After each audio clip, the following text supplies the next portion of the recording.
नमो नमः। आज हम शुरू कर रहे हैं एक नया कार्यक्रम, ज्योतिष वेद पुराण।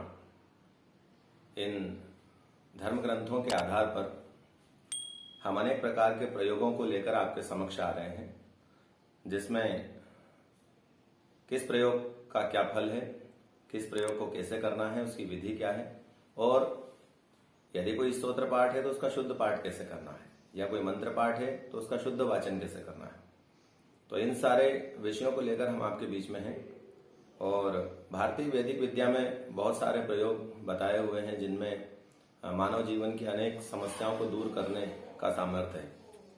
तो यदि हम अपने जीवन में किन्हीं समस्याओं से परेशान हैं या हमारी कुछ विशेष इच्छाएं हैं जिनको हम पूरा करना चाहते हैं, तो हम वैदिक विद्या में दिए गए इन प्रयोगों को करके मनोवांछित फल को पा सकते हैं।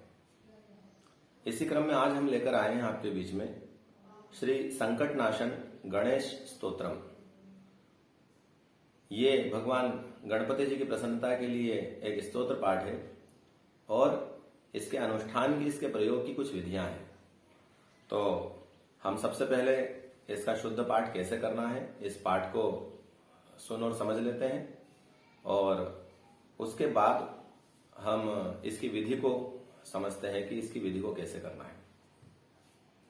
तो पहले पाठ सुन लें ध्यान से।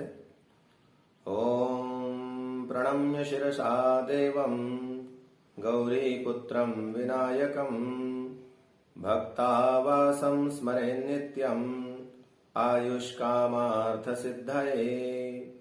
प्रथमं वक्रतुण्डं च एकदन्तं द्वितीयकं तृतीयं कृष्णपिङ्गाक्षं गजवक्त्रं चतुर्थकं लम्बोदरं पञ्चमं च षष्ठं विकटमेव च सप्तमं विघ्नराजेन्द्रं धूम्रवर्णं तथाष्टमं नवमं भालचन्द्रं च दशमं तु विनायकम् एकादशं गणपतिं द्वादशं तु गजाननं द्वादशैतानि नामानि त्रिसन्ध्यं यः पठेन्नरः न च विघ्नभयं तस्य सर्वसिद्धिकरं परं विद्यार्थी लभते विद्यां धनार्थी लभते धनं पुत्रार्थी लभते पुत्रान् मोक्षार्थी लभते गतिं जपेत् गणपतिस्तोत्रम् षड्भिर्मासैः फलं लभेत् संवत्सरेण सिद्धिं च लभते नात्र संशयः अष्टभ्यो ब्राह्मणेभ्यश्च लिखित्वा यः समर्पयेत् तस्य विद्या भवेत् सर्वा गणेशस्य प्रसादतः। श्री गणेशार्पणमस्तु। इस प्रकार से इस पाठ को शुद्ध वाचन के साथ कर लें। और पाठ को करने से क्या होगा, तो यहाँ पर फलादेश में लिखा हुआ है कि जो भी व्यक्ति इस पाठ को कर लेता है उसके जीवन में कई प्रकार की समस्याएं दूर हो जाती है। यदि वो कोई काम करना चाहता है और उसमें बार बार रुकावटें और बाधा आ रही है तो वो सारी बाधाएं दूर हो जाएगी। कोई विद्या प्राप्त करना चाहता है, उच्च विद्या प्राप्त करना चाहता है, तो वो इस प्रयोग के माध्यम से उच्च विद्या भी प्राप्त कर सकता है। कोई धन प्राप्त करना चाहता है, कोई पुत्रादि की प्राप्ति करना चाहता है, या कोई मोक्ष की इच्छा रखता है, तो इस प्रकार की अनेक प्रकार की कामनाओं को पूर्ण करने में ये प्रयोग समर्थ है। करना कैसे है?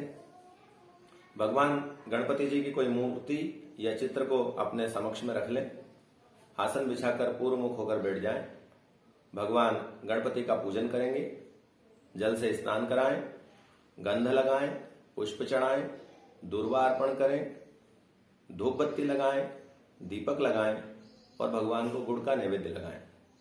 इस प्रकार से पूजा करने के बाद में इस स्तोत्र पाठ को वहां पर गणपति जी के समक्ष में करें और उसके पाठ के अंत में गणेश जी को प्रणाम करके प्रार्थना कर लें और अपने आसन के नीचे जल छोड़ के उस जल को अपने सिर पे लगा लें और प्रणाम करके खड़े हो जाएं।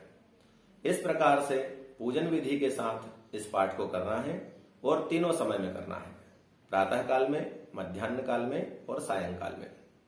वैसे तो यह प्रयोग कम से कम 6 महीने का है और अधिकतम 1 साल का है और प्रतिदिन करने का है।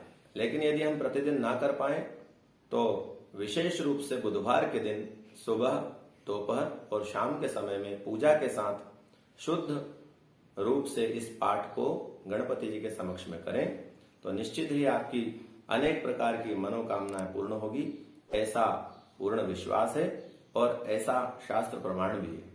तो आशा करते हैं कि आपको ये विषय बहुत अच्छा लगा होगा और आपके जीवन में कई प्रकार से ये उपयोगी होगा और आपकी अनेक प्रकार की मनोकामनाओं को ये प्रयोग पूर्ण करेगा, ऐसी आशा के साथ धन्यवाद। नमो नमः।